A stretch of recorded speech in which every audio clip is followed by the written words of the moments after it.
Já, komið sæl og velkomin í eitt og annað. Akureyrarvaka næstu helgi og því ætlum við að líta á bæinn fagra sem hérna fyrir aftan mig, Akureyri. Við ætlum að byrja á bókasafninu. Það eru meira en bækur, það helling af annars konar afþreyingu líka. Það meira að finna en bara bækur á bókasöfnum. Þriðja hvern mánudag í mánuði Amtsbókasafnið á Akureyri farið að bjóða upp á borðspila mánudaga fyrir fullorðna. Til að kynna mér hugmyndina fór ég hitta hana Hrönn Björgvinsdóttur sem bauð mér að koma og spila við sig eitt spil. Þetta Splendor sem svona, þetta viðskiptaspil, við erum geimsteinabraskarar fyrr á öldum og við erum hérna með mismunandi geimsteina og notum það til þess að tryggja okkur námuréttindi og síðar að tryggja okkur handverksfólk og flutningaleiðir og svo fyrir við að selja í borgunum sem þetta gefur okkur mismikil stig eftir hvað við vinnum okkur hátt upp og ef við erum kaupum nógu mikið af spilum þá fáum við þetta ágæta aðalsfólk í heimsókn sem veitir okkur líka stig. Já, akkurat. Og hvernig byrjar þetta? Það byrjar þannig að maður má taka geimsteina og þá getur maður ýmist tekið 3 og þá verður hver þeirra að vera í allir í sitt hvorum lit eða þá að maður má taka 2 í sama lit. En það á bara við ef það eru 4 eða fleiri eftir í bunkanum. Okay. Og hér eru verðin á spilum sem við erum að reyna að kaupa. Má ekki bara bjóða þér að byrja? Jú, og þá veil ég bara með mér einhverja liti hérna. Okay. Og myndirðu segja að þetta verður svona eitt af þínum uppáhaldsspilum? Já, ég myndi segja það. Þetta svona það sem maður getur kallað gateway spil, ef ég sletti aðeins. Þannig að ef fólk ekki mikið að spila, þá mæli ég oft með að byrja á þessu. Og oft kannski byrja fólk svona, þetta svo flókið og ég næ ekki alveg reglunum og svo eftir smá stund þá það alveg komið á fullt í þetta og bara getur ekki hægt. En spil eru fyrir alla, krakka og fullorðna? Algjörlega. Og ég meina við erum til dæmis við erum með rosalega gott úrval á borðspilum hérna á Amtsbókasafninu. Við erum með 120 spil og þau eru alveg niður í 2 ára. Þannig að það ansi fjölbreytt úrval. Á bókasafninu getur maður fengið spil? Maður getur fengið lánuð spil. Já, þú meinar. Og þau eru bara lánuð eins og bækur í 30 daga. Já. Þannig að, já. Athyglisvert, ég held að það væri bara bækur á bókasafni. Nei. Okkar markmið fyrst og fremst bara að efla framboð af ókeypis afþreyingu. Það eru spil, það eru myndir, það eru bækur, myndasögur, viðburðir. Það allt á bókasafninu. Þrátt fyrir að margótt komið inn á bókasafnið hafði ég aldrei uppgötað hversu mikið afþreyingu þar að finna. Líklega því að alltaf mætt þangað í þeim eina tilgangi að finna ákveðna bók eða bækur. Það skemmtilega samt að afþreyingin ekki aðeins fyrir börn, heldur líka fullorðna, eins og til dæmis borðspila mánudagar.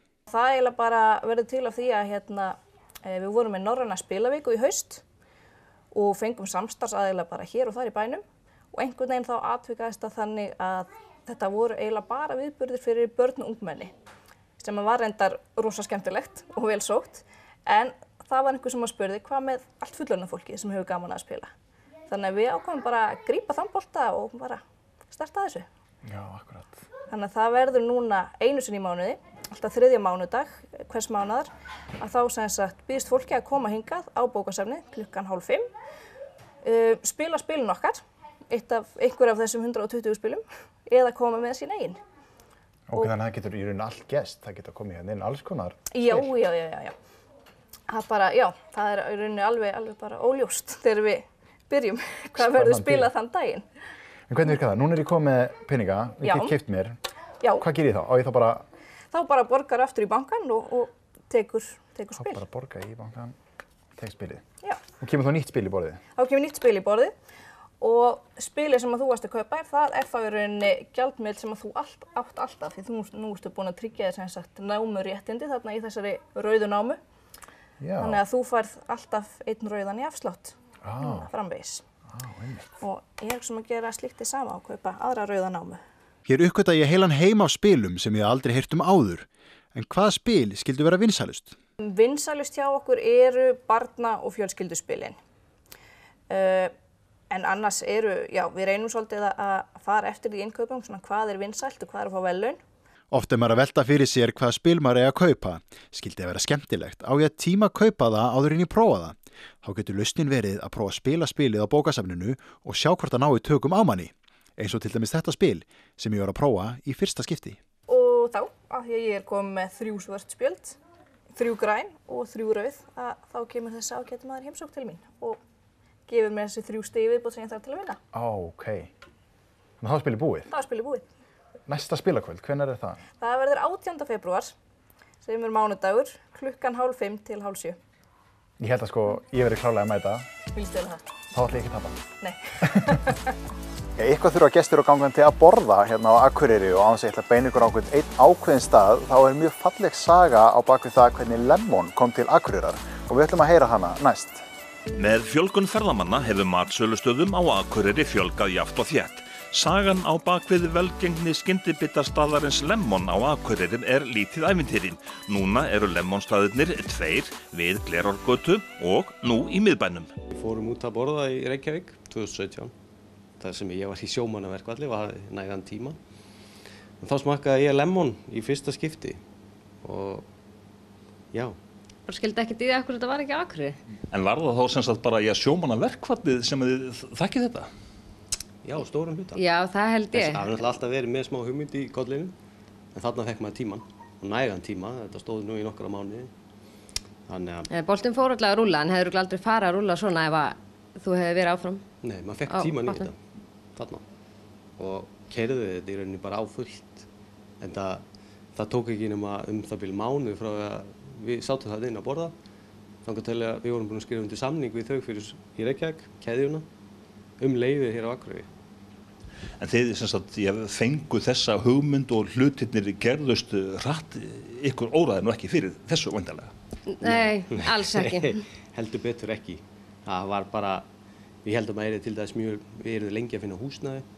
Svo bara æxlaðist það ótrúlega hratt að við duttum inn á þetta húsnæði í Glerárgötunni og þá fór þetta bara allt af stað. Hverjar voru viðtökurnar fyrst? Það voru mjög góðar og bara vonum framar. Við vorum búin að gera okkur svona áætlanir hvernig við vildum sjá þetta og hver draumurum væri og við fórum bara strax í draumaáætlanina. Þannig að það voru við líka fljótt að fara að hugsa að koma okkur í miðbæinn. Hvað sögðu vinirnir þegar þið sögðu frá þessu fyrst? Það er nú hlegið að mér því ég er ekki þekkt fyrir að vera mikil matreiðslu áhugamaður. En það bara já, þeim fannst þetta alveg góð hugmynd, þau voru samt alveg pínu svona þorið í þessu. Enn einn veitingastæðurinn á Akureyri var oft svolítið sagt, En, nei, við bara, ég held að allir séu bara sjáu alveg að þetta er að virka, þannig að það efast enginn í dag. Nei, enda eftirspurnin bara eftir hollum skyndibita orðin mjög mikil á Akureyri. En hvers konar staður er Lemon? Já, við framleiðum aðalega ferskar samlokur og safreika djúsa, allt unnið úr nýju hráefni sem kemur hérna í hús daglega til okkar. Og það held ég það sem að skili því að fólk líki þetta og komi alltaf aftur og aftur. Þetta er ekki bara hollt, þetta er líka gott. Já. Ég held að það sé, fólk er ekki bara að borða þegar þetta er hollt. En þið segið að þið fáið sem sagt hráefni daglega þannig að þetta er alltaf ferskt. Já, þetta kemur alltaf ferskt á hverjum degi nema á sunnudum eðlilega en það er samt myndið teljast nokkuð ferskt. Já. En hverjir eru það sem að koma til ykkar og versla? Það er bara rosalega breiður hópur og fáum þessu spurningu rosalega oft en þetta er bara, markhópurinn er eins og til 100 ára það er ekkert, þetta einhvern veginn dreifist, við heldum að þetta væri kannski meira unga fólkið en það bara er alls ekki þannig, þetta bara er allir. Kom ykkur það á óvart? Já, mjög. Það er, við heldum að þetta er eins og sem hún sagði, bara fólk á aldrinum 16 til 30 og það er svona, það er þannig stemningin inni, tónlistinn og annað en það er ekki hægt að segja hvar okkar markhópur liggur.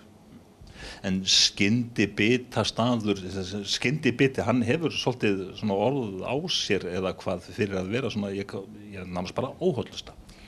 Já, maður sjálfur alltaf tengir þetta oft við svona skyndibit að sé eitthvað djúpsteikt og feitt, en þetta er að breytast og eins og Reykjavík eru náttúrulega fullt af skyndibitastöðum sem eru salatstaðir og sem eru með fókusin á hollustu. hraða þjónustu, já. Þannig að þetta er skyndibitastaður en maður það bara fara að tengja núna að það á líka við Holt. En þeir eru núna þá komin á 2 staði í bænum, það ekki of mikið? Nei, við teljum ekki. Eftirspurnin var þannig og það var það mikið að gera hjá okkur á Glerárgötunni að og fólk var mikið að spyrja þetta. Fólk sem vinnur í miðbænum, sem kemst hvorki helst ekki hátíðunum sínum, það er þekki allir hvernig bílastæðamál í miðbæ Akureyrar og vilja ekki missa þau stæði. Þannig að þetta fólk sem kemur mikið til okkar núna hingað. Og við erum líka að sjá að við erum að fá rosa mikið að nýjum kunnum sem hafa bæði ekki komið á Lemon áður eftir að koma hingað og eins fólk sem að koma í reikningsviðskipti og sem eru að starfa hérna. Og við fórum náttúrulega og förum á stað með fórum varlega á stað og ætlum okkur varlega á stað með þessa hádegisopnun okkar, bara 11 til 2 á virkum dögum. En bara til að sjá hvernig það þróast, en svo stefnan tekin í vor að þá förum við í sama opnunartíma og erum niður á Glerárgötu og þá með báða staðina með svona langa opnun. En fyrirtæki það hefur þá vaxið nokkuð hratt. Þetta er nú svolítið meira heldur en bara 8 til 4 vinna. Já, hún eiginlega svolítið meira 20 tímar á dag. En það er bara gaman. Já, og líka það bara meðan við erum líka að halda áfram. Maður einhvern veginn má ekki bara stoppa og bara venjast einhverju bara þægilegum 8-4 ramma. Ég held að við verðum einhvern veginn, það er alltaf eitthvað nýtt í gangi og okkur langar að fara að byrja með heimkeyrslu og bjóða upp á það á kvöldin bara til einstaklinga.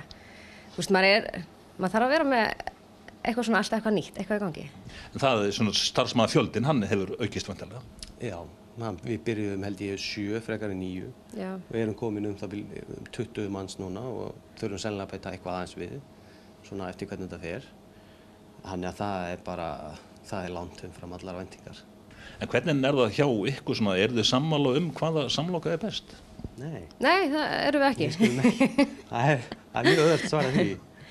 Nei, en við erum nokkuð sammála með þetta flestar held ég. Það gengur nákvæmlega. Já, við vinnum þetta náttúrulega svakalega mikið saman. Hún sér allt bókhald og ég með reksturinn, daglega rekstur. Þannig að við erum mjög involveruð í allar okkar starfsemi og mjög góða yfirsýn. En það teljum við líka að vera ótrúlega mikinn kost að geta verið, þetta væri alltaf erfitt ef ég væri bara í einhver allt öðru. Þá einhvern veginn held ég að það væri erfitt að vera í svona rekstri. Þá væri heimilislífið ekki skemmtilegt held ég. En þið eru í þess að líf og sól? Já. Já, þetta kemur, ég ætlaði mér ekkert að vera svona mikinn í þessu. Ég ætlaði bara að vera í minni vinnu og þetta átti að vera mitt í upphafi Ég ætlaði bara að vera með bókhaldi svona til hliðar, en svo bara þetta náttúrulega bara meira en við héldum og svo þetta náttúrulega bara miklu skemmtilega en ég hélt allavega. Það var ekki það sem ég ætlaði að gera. Já, við erum svona daglega í miklum samskiptum við fólk sem kemur hérna inn og ég hef alltaf verið svona frekar lokaður ekkert, hvað ég segja. Ekkert framsækinn? Nei, ég ekkert að tala við fólk að fyrra bara. Það er algjörlega búið að breytast í dag. Þá er þátturinn hálfnaður og þá er kominn tími til þess að hringja inn auglýsingar.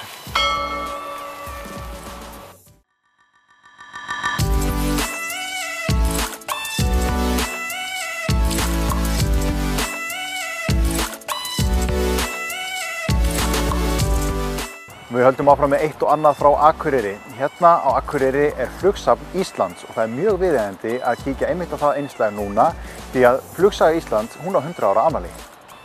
Í ár eru komin 100 ár síðan að fyrsta flugvélin sem keypt var til landsins tók á loft. Það er því óhætt að tala mikið tímamóta ár í flugsögu Íslendinga.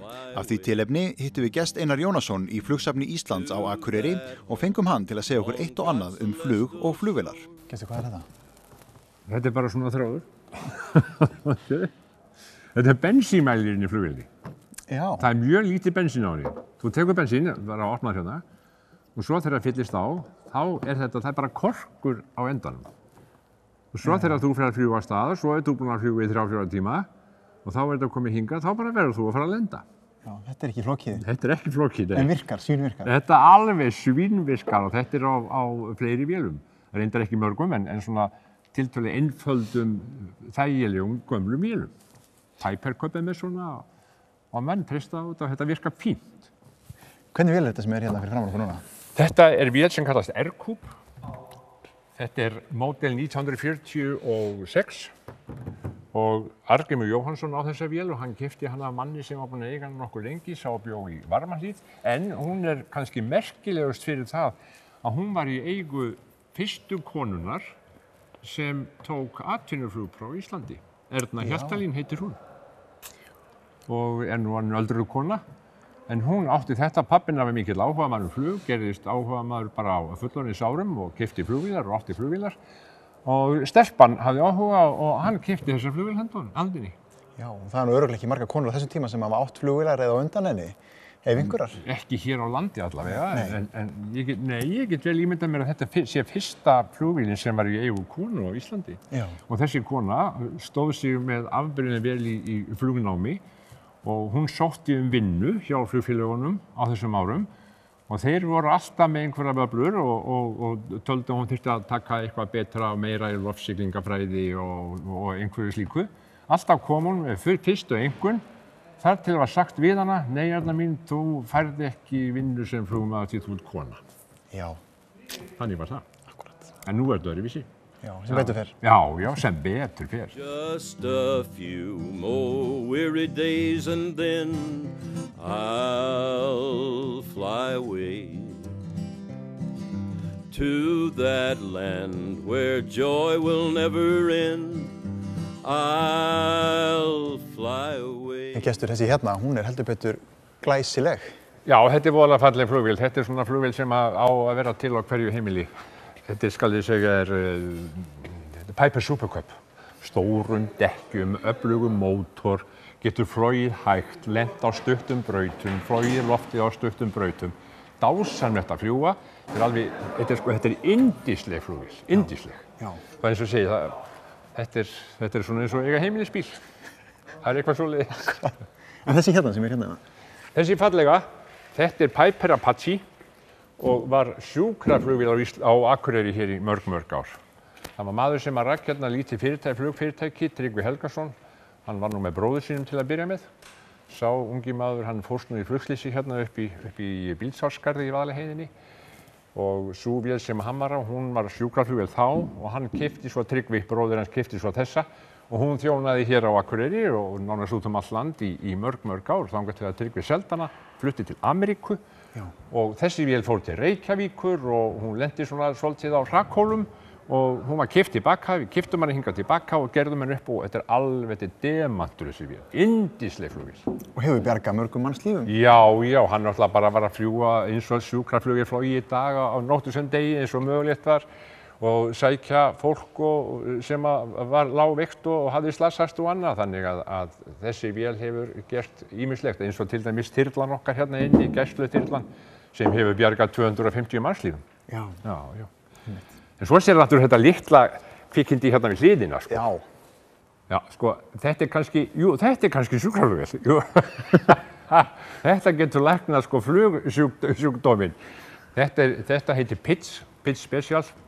Og þetta er bara einsmannsvél, þetta er listflugvél, öflug, með öflugum mótor og hún hefur þannig kerfi að hún getur flogið hvort sem er á hvolfi eða upp og niður og hún gengur alltaf.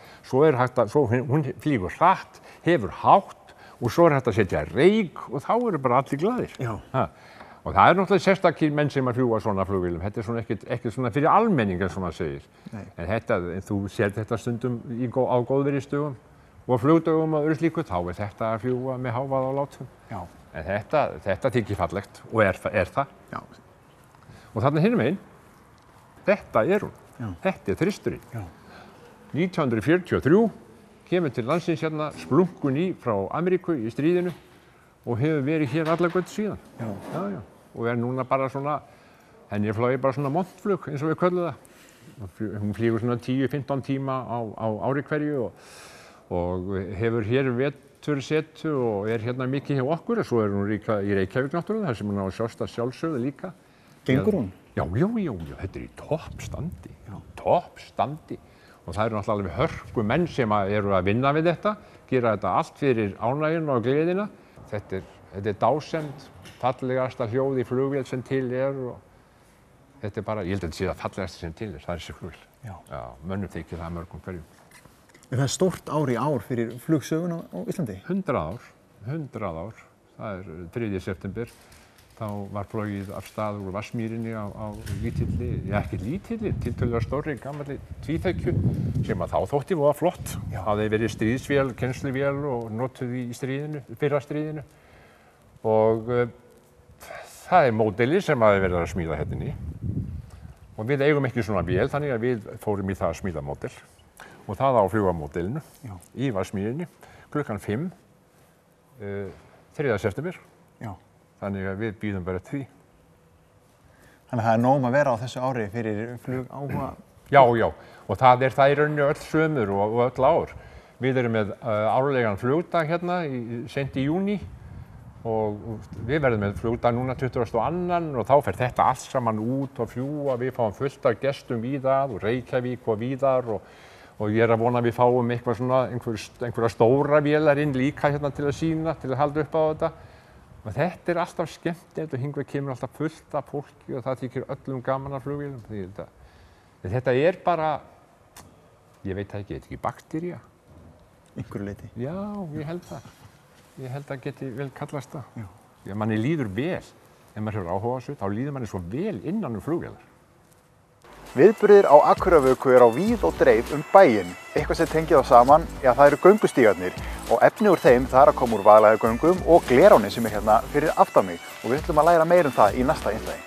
Göngustígurinn með fram Drottningarbrautinni á Akureyri hefur fengið góðar viðtökur almennings en efnið í stíginn var tekið úr Vaðlaheiðargöngum. Þessa dagana er verið að moka sandi úr uppistöðulóninu sem myndaðist Glerá var stípluð á sínum tíma og efnið það er meðal annars notað í stígagerð.